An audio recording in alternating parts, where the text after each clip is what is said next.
კორეული აპეტაიზერის შემდეგ ვამზადებთ ქათამს ტუსკანურად. მზადდება ძალიან მარტივად. კი. არის ძალიან გემრიელი.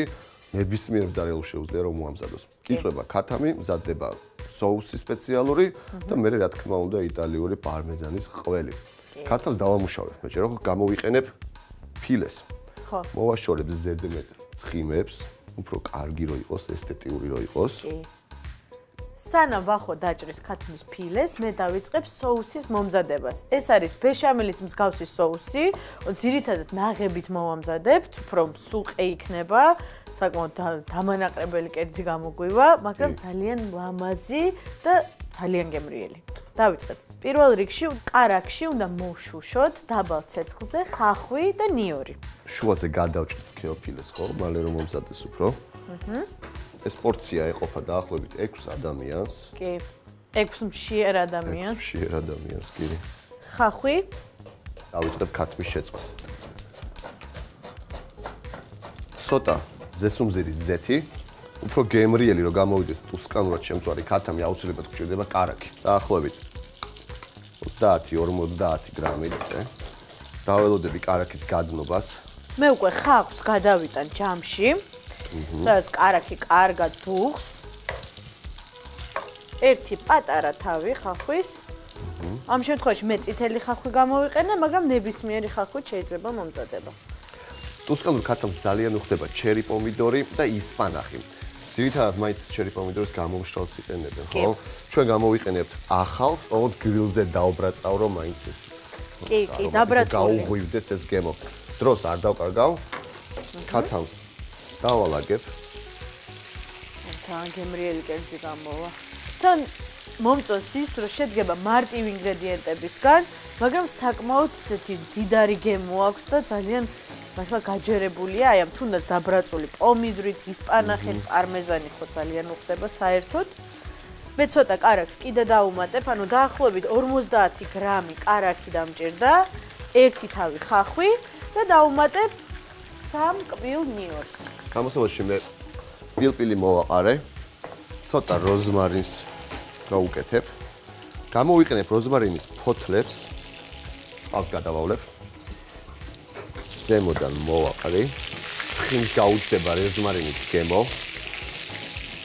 ნიორი 3 კბილი. სანამ ქათამი იწვება, მე პომიდორს დავჭერ. ჩერი პომიდორი 6 საშუალო ზომის ჩერი. შუაზე გადავჭრი. კარგად დაიბრაწება, თანაც ცხიმი თავიდანვე არ დაასხავა ხომ, რომ უფრო მომწვარის გემო კონდეს და აი ამ соуსში შემდეგ უკვე კარგად გაუჯდება ეს გემო. მე უკვე დავუმატებ ფქვილს. 3 სუფრის ყოვზი ფქვილი, სავსე 3 სუფრის ყოვზი. ცოტა მოვხალოთ ფქვილი. ამას აუცილებლად აი ეს ცხიმი მოუხდება. აია. აია. ბოსტნეულის ნახარში ნელ-ნელა გაიხსნება, თანაც ეს ფქვილი გასქელდება. ცოტა მარილი აუცილებლად, დაახლოებით 9 ჩაის ყოვზი და ნაღებით უკვე გავხსნათ ბოლომდე соуსი.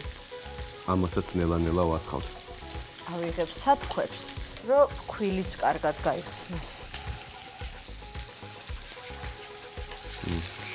ნახე პომიდორიც რა კარგად იბრაწება, ორთქლი ამოუშვა. ნაღები გავუკეთებ დაახლოებით 300 მილილიტრი. ცოტა მეტი, დაახლოებით 300-400 მილილიტრი ნაღები იყო და ამდენივე ნახარში, ანუ ბოსტნეულის ბულიონი. დაახლოებით 150 გრამი პარმეზანის ყველი და სპეციალური პარმეზანის ყველი სახეხზე გავხეხავ. პარმეზანის სახეხი არის უფრო ფართე და დიდი ნაჭრები გამოდის ესეთი. соуსი უკვე მზად არის, გამორთავ ცეცხლს და ეს ყველაფერი უნდა დაუმატოთ უკვე ქათამს, რომელიც იბრაწება. ისპანახი ეგრევე. აი ესე შუაზე გადავჭრათ დიდი ფოთლები და ჩავყაროთ 9 კონა ისპანახი. 150 გრამი ყველი. მე პომიდრებს გრილიდან მოუხსნინ, მოვიტანოთ თეფშზე. ან კარგი არომატი გასხოთ. მოკლედ ამას მე გამოვთავ. პომიდორიც მზად არის, ესეთი. სერვირებაც შესაბამისი უნდა ქონდეს, როგორც დიდი და მოყიერიც არის ეს კერძი. როგორც იტალიელებს უყვართ, დიდი პორციები. აუცილებლად. გამჯდარი აქვს პარმეზანი. აუ! მოვასხათ ეს соуსი სუნთლიანად. დაბრაწული პომიდორი.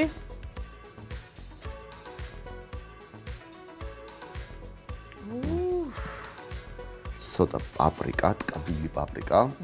გადმოიღე ხა გემრიელი, ლამაზი, ნაჭერი.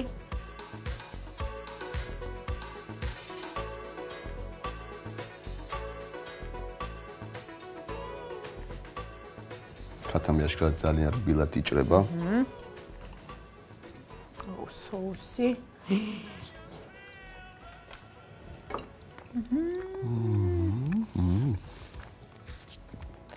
თურმე ჩემი საყვარელი კერძი ყოფილა ტუსკანურად შემწვარი ქათამი.